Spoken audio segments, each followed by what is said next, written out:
বাড়িতে কদিন ধরে অর্ধেকটা তরমুজ পড়েছিল ফ্রিজে, কিন্তু আর খাওয়াই হচ্ছিল না।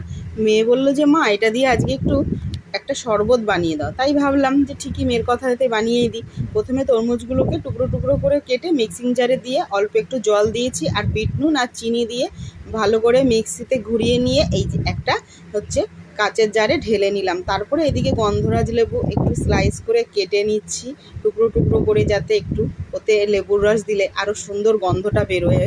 আর এদিকে জলজিরার পাউডার দিয়ে দিলাম অল্প একটু, আর লেবু চিপড়ে বেশ কিছুটা একটু রস দিয়ে ওটাকে ভালো করে গুলে নিলাম। এরপরে একটা কাপে করে আমি সব ওই রসগুলোকে মানে একে একে করে সব সাজিয়ে ঢেলে দিলাম। আবার এক টুকরো করে বরফও দিয়ে দিলাম, বেশ ঠান্ডা ঠান্ডা হবে। আর এক চির করে এই যে লেবু গোল গোল করে কেটে রেখেছি এর ওপর দিয়ে সাজিয়ে দিয়ে দিলাম। আর এই রকম একটা শরবত বাড়িতে বানিয়ে খেলে কিন্তু বেশ তেষ্টা মেটে, আর বাড়িতে আত্মীয় স্বজন যেই আসে দিলে কিন্তু খুব খুশি হবে।